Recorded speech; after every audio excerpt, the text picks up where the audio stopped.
So this past week was 20 years without Eddie Guerrero, and I just felt like there's only one way to start this episode, and it's what is your best and favorite memory of Eddie Guerrero? Man, yeah, man, still pulls the heartstrings. But no, my favorite memory was I was actually there, and it was Toyota Center, Houston, Texas, No Mercy, 2005, and it was Eddie Guerrero's last pay-per-view match against Batista for the world title, and that was a great memory. But not only that, something that I wonder if it's on like any like DVD like extra footage or whatever that they offer sometimes, where after the show, it was actually Eddie's birthday that day, so after the show they brought out a cake in the whole arena saying happy birthday to Eddie Guerrero, and that then he ended up passing away just like, what was it, a month later? Yeah, That's like, so it would have been like October. what was in October, and then he Yeah. passed away in November. Yep, November 13th. So, man, that's really, really crazy. Yeah, it was his birthday. Look, when was his... Oh, yeah. Well, you can either look up when the No Mercy 2005 pay-per-view was, or Eddie's birthday. Eddie's birthday, October 9th. Yep, man. That's crazy. I still have that shirt from that event.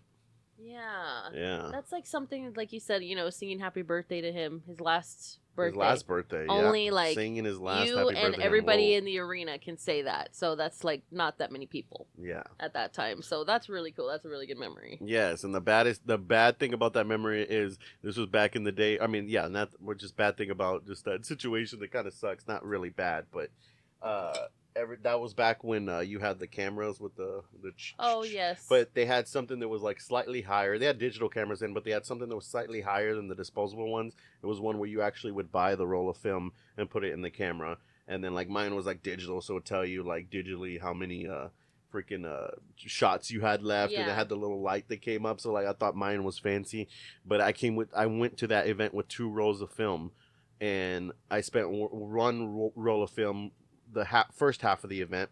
The second half of the event, I used another roll of film, and that was the second half of the event where we took pictures of Eddie and his birthday and stuff. We got the first film developed, and my parents never picked up the developments or the developed prints for the second film. So it just stayed out of random Walgreens and never got those back. Somebody snagged those. Somebody got some Eddie Guerrero final. Yeah, I hope somebody kept them and they just throw them out. Oh God, I would think that something like that, because I feel like those people that work those jobs are kind of nosy. So I think they still look at your pictures. Yeah. Somebody was bound to have been like, "Whoa, this is crazy." Yeah. Especially after like that was developed and then he passed away. Like that was gonna be a big thing. Yeah, if it stuck around in the thing for a month and then they realized he passed away and they're like, "Whoa, there's pictures of him right here." Yeah. Somebody had. Those are in somebody's basement right now. Yes, that's true. Yeah, you're listening. I want my pictures back. No.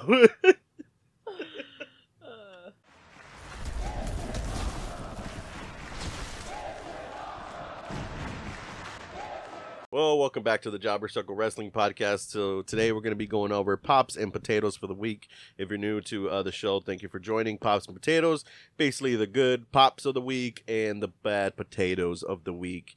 We do full breakdowns of Raw, SmackDown, and pay-per-views on TikTok. So we do full pops and potato breakdown. But for the podcast episode, we're doing a clip or quick recap of good and bad of the week, along with doing little extra news topics. Yeah. So I would say the biggest thing that happened this week is John Cena beats Dominic Mysterio for the Intercontinental title. I guess a pop. Yes. I guess a good pop. And I didn't realize that he hadn't won the Intercontinental title. Ever? I didn't realize that. Yeah, he was officially made him a Grand Slam champion. He was in the same boat as Sheamus, essentially. Yeah. I didn't realize that. Yeah. I mean, Sheamus is looking good, wouldn't you say? Yeah, I would say that I would like to see the tournament end up like that. If the tournament ended up with Sheamus and John Cena at the end, and Sheamus getting his Intercontinental win from John Cena, like I like that. Yes, you predicted that. I remember you John Cena wins the title, and you're like, you have to call me. You're like, tells me, like, you break it all down for me. I'm like, that makes so much sense. Yes, because a lot of people don't realize what Sheamus is. Like, Sheamus started off as a main eventer and then kind of went down, as a, like, I guess mid-carder, or like, not, I don't know. Like, I don't want to sound like that's the meaning, but, that's the way it went. Right. So his first big like main event feud was against John Cena. I believe when he first won his first world title was against John Cena. So that is like kind of a full circle moment, winning his first world title from John Cena and then winning his first Intercontinental title from John Cena. Yeah. And yeah, Sheamus was a big like monster heel for Cena when he came in essentially. So yeah, that would be a big full circle moment. Did I really go off my rant? I think I did last episode about how JBL should be John Cena's last match. So yeah, I'll clip that and you can you can look into that. But yeah, that was a big pop. What do you say? Yes, I would say a big pop, definitely for sure. It was like a really great way. I love that they didn't wait till the main event to do something like that. I love that it was good enough that they started out and kicked off the show with that. And I think that's what they needed, and they were in Boston too. So I just put coffee all over myself. Oh, while I'm all over the talking. From Boston. Covered up. And then the AEW Blood and Guts match. I'll give that a pop. Yes. I'll give that a pop. From somebody who hasn't really cared about AEW in the past few months. Yeah, because like in the Blood and Guts match just kind of like shows too that like what are they doing with War Games, and I don't think War Games will top this. Unfortunately, and especially because AEW, it was the first women's Blood and Guts match. Yes. And that was really well, people were saying should have main evented the show, but really? People were saying that it should have been. It was better than the men's. Well, the female fans, but I'm not trying to. Yeah. It was, but I mean, I don't see anything wrong with the order they did it in. You got to do something good in the beginning, something good in the end. Yeah. So, but yeah, just like you're saying with War Games, because I feel like Blood and Guts was kind of like they laid it all out and it was just easy and it was good. There was 5 of them. I like when there's 5. I don't like when there's 4. And now we're talking 4 is okay, but 3-on-3 is like we're talking 3. I don't like 3-on-3 is not War Games. Like, come on, what? Yeah. That's like a freaking triangle games or trios games. That's a triple threat, right? It's a triple threat match. That's not a War Games match. It's a triple cage match. Yeah, so like I just don't like that, and that's just like WWE's kind of like not really taking War Games seriously right now, and it's kind of all over the place because I'm trying prior to this filming this episode, like look up for like just give me like an update of like, because there's just so much going on, and not even freaking these news people can like break tell it you down. What's going on. Oh man. Getting to that point where like, we're just what's going on with Charlotte? That was a big thing. Like, is at some point she going to change her mind between now and War Games? So that's I don't always understand like a big that. thing. Like, oh, are they going to be? Yeah. I don't know. I give that whole situation with War Games potato. Yes, I was just gonna say that. I give the War Game status a potato. Blood and Guts gets a pop for me. And while we're on the topic of AEW, did you just see that Mercedes Moné just won her 13th belt? Potato. I'm like trying to figure out when enough is enough. Well, that was a good point that I came across. That wasn't really talking about her, but it could be could be pointed towards her. Was the regional titles and world titles. Like, there's a difference between like big companies like WWE and I believe like I guess TNA and stuff that are actual global, so they have the right to say that this is the world title. Oh. Versus if you just win belts like Mercedes Moné and indie promotions, those are technically just like regional titles. So it's like, can you really say, like, you can't, like, is she saying that she's won 13 world titles? Because like that's not true. You've won 13 titles. I would but like I mean, to I don't know. That's her just getting stance into on the that. specifics. But just like if she's saying that she's like, oh, I'm Ultimo Dragon's level, or what she called herself, like Ultimo Moné or something. Oh, brother. Or Moné Dragon. Like, I don't even think. That's a good question. Did Ultimo Dragon have all world titles? So like, who's the real person that have legit had the most world titles at once? It was like Kenny Omega. Oh, that's a really good question. I wonder if anybody knows that. Yeah, well, we'll get into that. Like, oh yeah, did Ultimo Dragon have all world titles?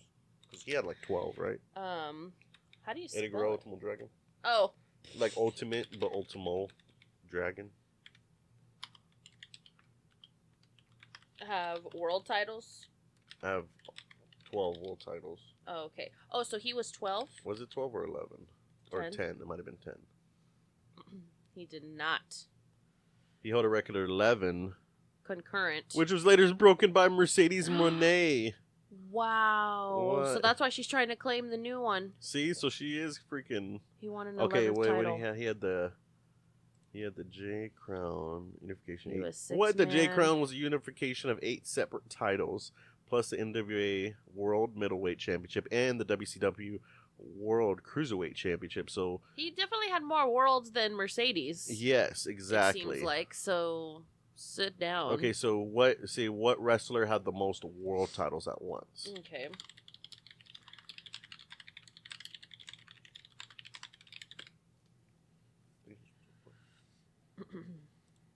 Oh. Ultimo Dragon. John Cena. Well, Oh. that's most concurrent.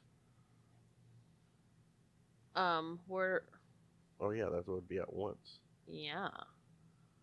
Okay, Ric Flair held the NWA World Heavyweight, WCW World Heavyweight, and WWE Championship at the same time. They're not in any order. So yeah, Mercedes Moné isn't even on that conversation. Yeah. AI doesn't even know who you are. No. Oh my god. But yeah, I just think like it's just too much. And then you're just like I'm the type that I'm like, okay, so do I gotta travel with all these? Right? Or like can we just It's like put them on the production whole bus? separate luggage for that. Yeah. That's crazy. So yeah, that gets a potato. Zack Ryder returns. That gets a pop. Oh, that does get a pop. Oh, radio. The broski returns. The broski, the woo woo woo. And I didn't even know. Did you catch the tease with Chelsea Green? Oh yeah, with the balls. Yeah, with No. of course you remember. The cream on. Oh my god. Oh my god, that freaking meme. She knew what she was doing. Nasty girl. Always ready. But yeah, so I guess it was just a one-off. It's been confirmed because he's still under contract as Matt Cardona in like TNA and like other places. Yeah, and people complaining that he came back as Zack Ryder, not Matt Cardona, even though he was Matt Cardona in NXT. I think if it is a one-off, it's good that he came back as Zack Ryder. Get the pop. Mm-hmm. You know, people remember Zack Ryder, even though, you know, a lot of people casual fans may not have kept up with what he was doing after Zack Ryder. Yeah. Even though they should have. You know, it's been the whole indie god thing has actually been good for him. Yeah. But yeah, I mean, you came back with the pop as Zack Ryder. Oh yeah, Zack Ryder. People that aren't familiar, or younger people can Google Zack Ryder, and it's gonna come up with all his WWE highlights, like winning the freaking U.S. title, or was it U.S. or Intercontinental? Dang, my things bleed over. But when he won one of those titles at WrestleMania, and I literally watched that WrestleMania live, and that's like my wrestling brain is. It gets to a point. It's like, oh, you've been watching wrestling your whole life. You must know everything. It's like, no, all these events like freaking bleed over, and I don't remember the Intercontinental. Mm-hmm. Yes.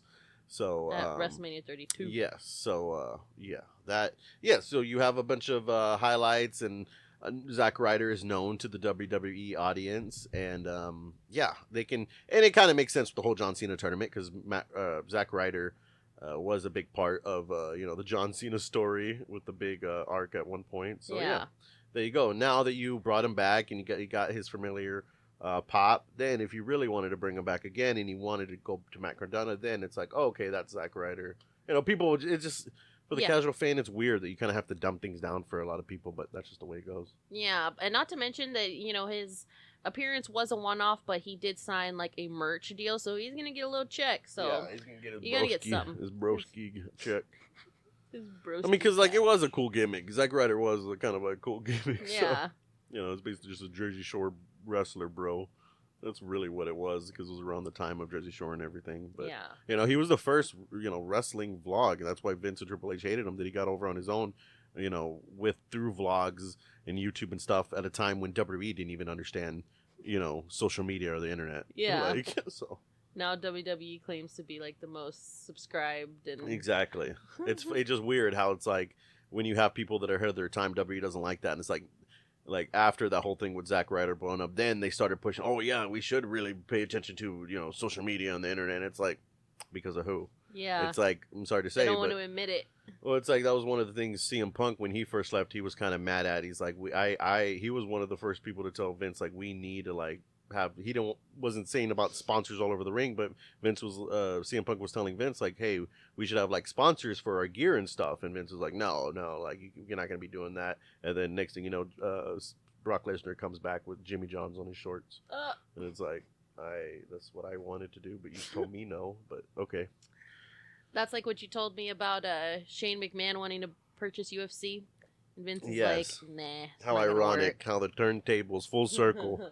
Yeah. Yeah. Vince, man, I don't know. The way, man, them holidays must be Awkward. I don't know, because if I was his kids, like, Mhm. would you forgive him for freaking thinking your whole, like, because even growing up, like I said, it was like always a discussion, like, who's gonna get the WWE? It's either gonna be, Shane, or it's gonna be Stephanie, or maybe he'll split it up both. Like at one Yeah. point, like I had this conversation with someone before. It's like, what if he actually like legit splits up the WWE into Raw and SmackDown and gives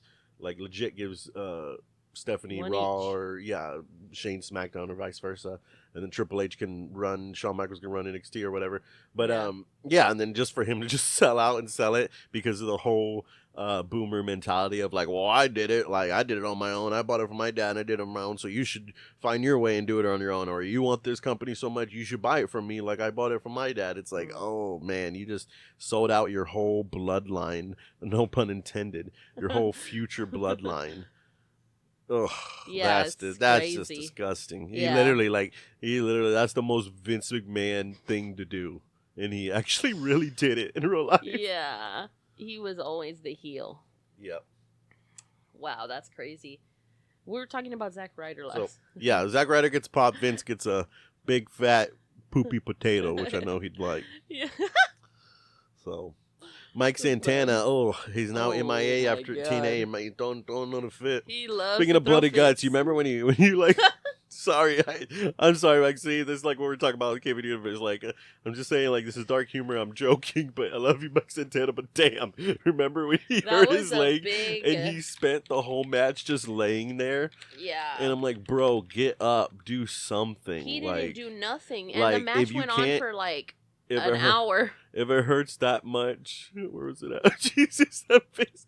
He laid there in that blood and guts match for like an hour, and it's like, if it hurts that much, like, see, where was that? Is that Roman Reigns? Is that it right there? That, This one? yeah.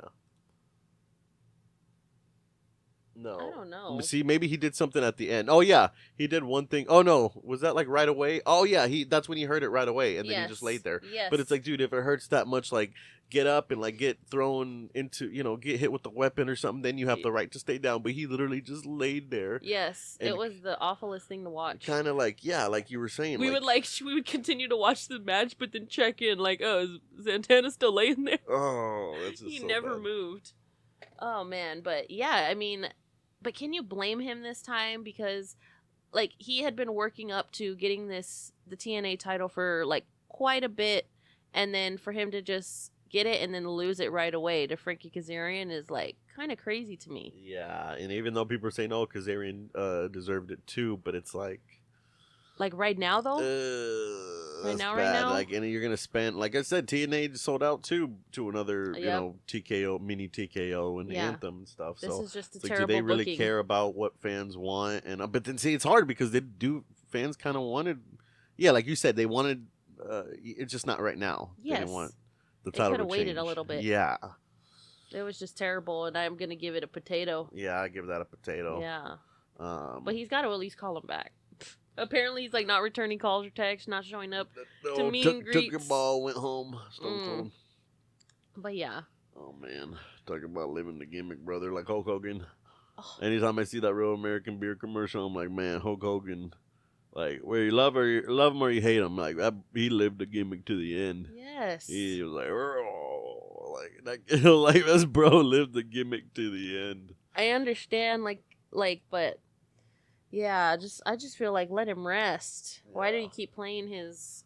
They play it. They use it every Monday. The money's gotta go to his family and stuff, I guess. Yeah.